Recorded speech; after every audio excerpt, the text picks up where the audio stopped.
Today's show is brought to you by Magellan. We bring GPS down to Earth.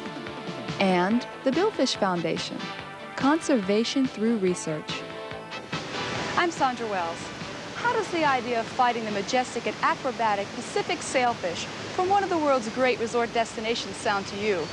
Well, if it sounds good, you're in for a treat. This week on Adventure Quest, we'll come to you from the Mexican Riviera's sunny port of Mazatlán. For years, Mazatlán has been recognized by international anglers as the billfish capital of the world. Today, we'll venture into the world of big game fishing. We'll learn about the fish and about the newest and most innovative equipment used by modern anglers. 25 years ago, nobody paid much attention to Mazatlán. It was a sleepy little fishing village on Mexico's Pacific coast. Nothing much came through these parts. Over the years, however, word got out that Mazatlán offers some of the world's greatest deep-sea fishing. Nowadays, sport fishermen from all over the globe are angling for a shot at some of Mazatlán's prized billfish. Geronimo Jurgens is a sport fisherman here in Mazatlán. Mazatlán is one of the oldest ports in Mexico. It was originally founded by the Spaniards, and it was used as a center to transport gold and silver that came from the Sierra Madres back to Spain. So it was basically a port that started way back from the Spaniards' conquest in Mexico. It's a port that has history, and now, as time changed, it's now become one of the major fishing ports of Mexico.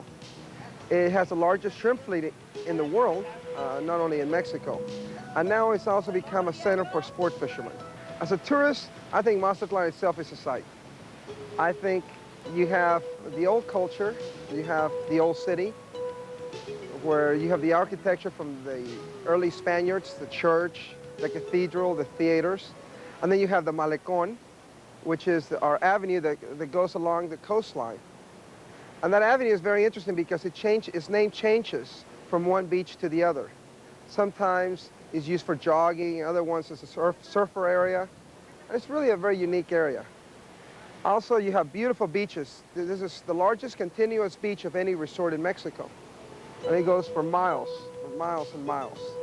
And that's one of the big attractions that we have. The fun part about Mazatlán is that you get up at 6:30 in the morning and you go fish for 8 hours and you're back in the pool by 2:30 with a nice drink in your hand.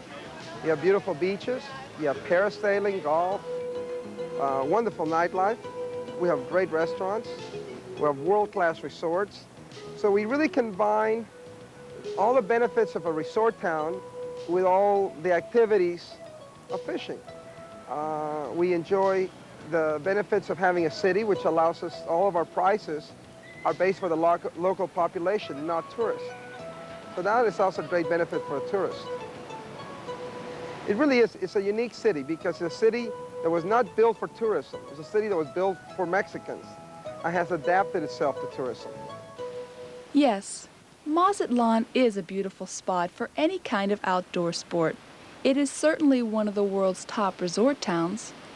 But Mazatlán is different. It is different because of the billfish. It is what leaves all other resort towns behind. We have 5 major billfish. Our main fish is sailfish, Pacific sailfish. We also have the blue marlin and we have the black marlin. Both of those you can find in large numbers in the summertime.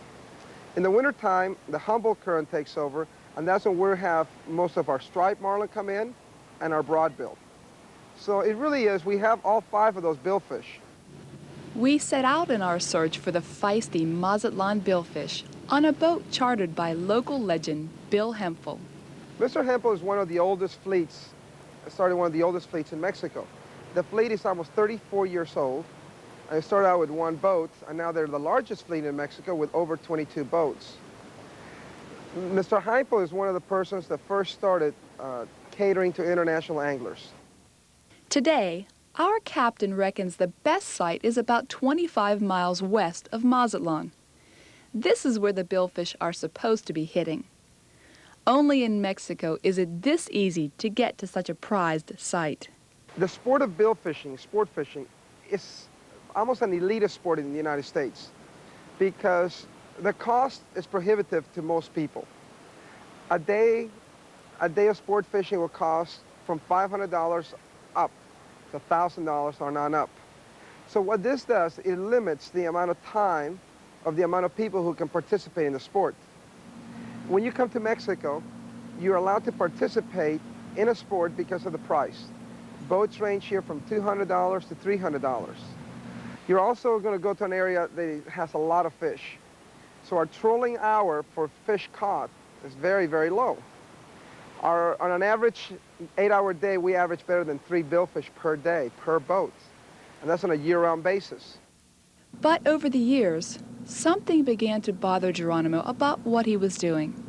In short, he began to worry if killing large, beautiful fish for sport was the right thing to do. It turns out that others felt the same way, and when it became apparent that the world population of billfish was falling, Geronimo became part of a program called the Billfish Foundation to encourage sport fishermen to release their billfish catches back to the sea to preserve the population. The same thing happened to John Spence, whose mother was a world-class angler.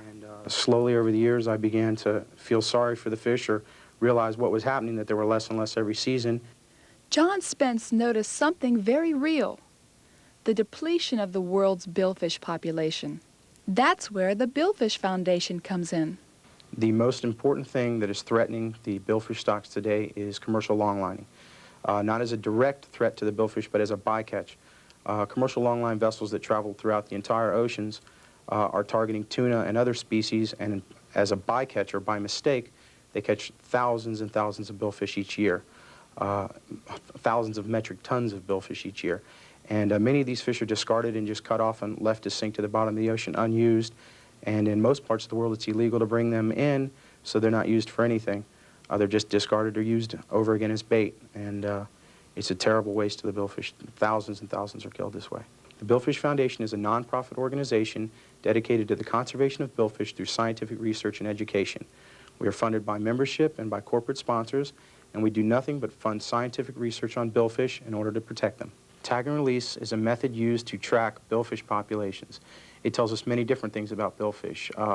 The most important thing is when they're tagged in point A and released, and they're recovered many months or years later, it tells us where they go from.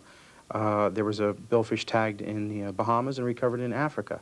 It's transatlantic migration. That's very important for us to know that the stocks that are here during one part of the year are the same fish that are in another part of the world at a different part of the year or a different year. Also tells us about age and growth. How big were they when they were tagged? How big were they when they were recovered? More and more people are becoming aware that there's only there's a limited supply of these billfish. They're going to go extinct if we keep fishing them at this rate. The thing that sport fishermen can do is release other billfish. By tagging the billfish, it gives us information necessary to protect the stocks and manage them correctly, so there'll be more billfish in the future. It would be a shame to lose even one species. Still to come on Adventure Quest, Geronimo duels it out with the magnificent sailfish. And we'll see the kind of equipment that gives the world's top anglers their edge.